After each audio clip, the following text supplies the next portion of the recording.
నమస్తే అండి. అందరూ ఎలా ఉన్నారు? బాగున్నారా? మీ అందరూ బాగుండాలని మనస్ఫూర్తిగా కోరుకుంటున్నాను. మీకోసం కొన్ని మంచి మాటలతో మళ్ళీ మేము ముందుకు వచ్చేసాను. ఒక్కొక్కసారి మన జీవితంలో మిస్అండర్స్టాండింగ్ చేసుకుంటాము. అది ఎలా అంటే మంచి వాళ్ళను చెడ్డవాళ్ళు అనుకుంటాము, చెడ్డవాళ్ళను మంచివాళ్ళు అనుకుంటాము. ఏదైనా వస్తువు పోయిందంటే పలానా వాళ్లే తీసుంటారని, మన గురించి ఎవరైనా ఏమైనా మాట్లాడితే నా గురించి పలానా వాళ్ళు చెడిగా చెప్పారని, ఇలా అనేక విధాలుగా కొన్నిసార్లు నిజం తెలుసుకోకుండా ఇతరులను నిందించడం, అనుమానంతో కొంతమందిని దూరం పెడుతూ ఉండడం, గొడవలు పడటం కూడా జరుగుతాయి. ఇవన్నీ మిస్అండర్స్టాండింగ్ వల్ల జరుగుతుంటాయి. లాక్డౌన్ సమయం మనందరికి గుర్తుంది. ఆ రోజులు ఎలా గడిపామో, ఎన్ని ఇబ్బందులు పడ్డామో, చిన్న చిన్న వ్యాపారస్తులు, పనులు చేసుకునేవాళ్ళు వాళ్ళ జీవనం ఎంత కష్టంగా గడిపారో మనం చూశాము. ఆ రోజుల్లో జరిగిన చిన్న సంఘటన మీకు చెప్తాను. రమణ అనే వ్యక్తి క్యాబ్ డ్రైవర్గా జీవనం సాగిస్తున్నాడు. అతనికి 2 పిల్లలు. అమ్మ, నాన్న, విధవరాలైన వాళ్ళ అక్క కూడా ఇతని దగ్గరే ఉంటుంది. లాక్డౌన్ రోజుల్లో పన్నులు లేవు. ప్రభుత్వము వాళ్ళు వీళ్ళు చేస్తున్న సహకారంతో కొన్ని రోజులు గడిచినప్పటికీ మిగతా రోజులు గడవడం చాలా కష్టంగా ఉంది. అమ్మా నాన్న మందులకు కూడా డబ్బులు లేవు పాపం అతనికి.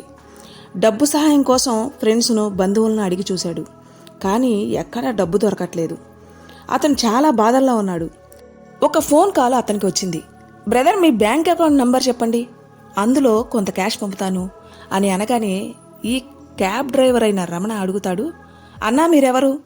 మీరు నాకెందుకు డబ్బులు పంపాలనుకుంటున్నారు అని అనగానే అవతల నుండి ఆ వ్యక్తి, ముందు మీరు అకౌంట్ నెంబర్ పంపండి అని ఫోన్ కట్ చేసేస్తాడు. ఎవరై ఉంటారా అని ఆలోచిస్తూనే అకౌంట్ నంబర్ పంపుతాడు. పంపిన కొద్దిసేపటికే కొంత క్యాష్ అతని అకౌంట్లో పడుతుంది. ఇంత కష్టకాలంలో నన్ను ఆదుకుంది ఎవరా అని మరలా తిరిగి ఆ నంబర్కు క్యాబ్ డ్రైవర్ ఫోన్ చేస్తాడు. అవతల వ్యక్తి ఇలా మాట్లాడతాడు, నువ్వు నన్ను గుర్తుపట్టలేదనుకుంటా. 6 నెలల క్రితం రైల్వే స్టేషన్కి వెళ్ళడానికి నేను నీ క్యాబ్ ఎక్కి నా ఇంటి దగ్గర నుంచి రైల్వే స్టేషన్లో దిగాను.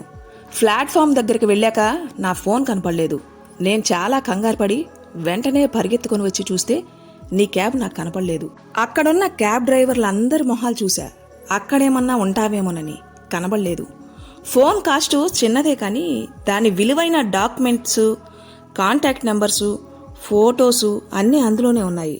ఫోను ఎలా రాబట్టుకోవాలనే ఆలోచన కంటే నేను నిన్ను తిట్టడంలోనే బిజీ అయిపోయాను. నన్ను క్షమించు. ఎందుకంటే నేను ఇంటర్వ్యూ కోసం హైదరాబాద్ వెళ్ళాలి. ఆ ఫోన్లోనే అన్ని డీటెయిల్స్ ఉన్నాయి.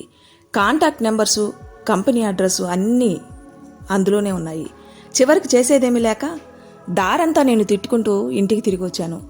ఇంటి దగ్గరలో ఉన్న క్యాబ్ను చూసి క్యాబ్ డ్రైవర్లందరూ ఇంతే, వీళ్ళు బాగుపడరు అనుకుని వెళుతుండగా సార్ అంటూ నువ్వు నా దగ్గరికి వచ్చి నా ఫోన్ నాకు ఇస్తూ ఇలా అన్నావు, సార్ మీ ఫోను మీరు మర్చిపోయారు, ఎవరికైనా కాల్ చేసి చెప్దామంటే ఇది లాక్ చేసుంది, ఈ ఫోన్కి కాల్స్ ఏమైనా వస్తే చెప్దాము అనుకున్నా, ఏ కాల్స్ రాలేదంటూ నా ఫోన్ నాకిచ్చి వెళ్ళిపోయాడు.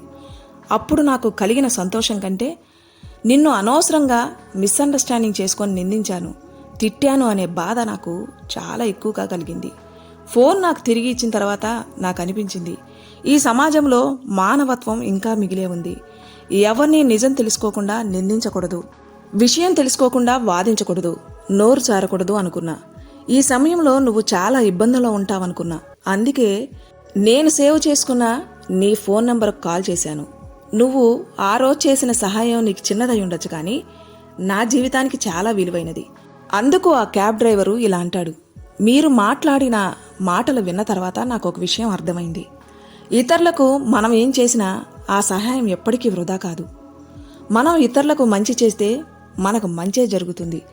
ఇప్పుడు నేను ఎలాంటి పరిస్థితుల్లో ఉన్నానంటే నా కుటుంబానికి మంచి తిండి పెట్టలేక, నా తల్లిదండ్రులకు మందులు కొనివ్వలేక చాలా ఇబ్బందుల్లో ఉన్నాను.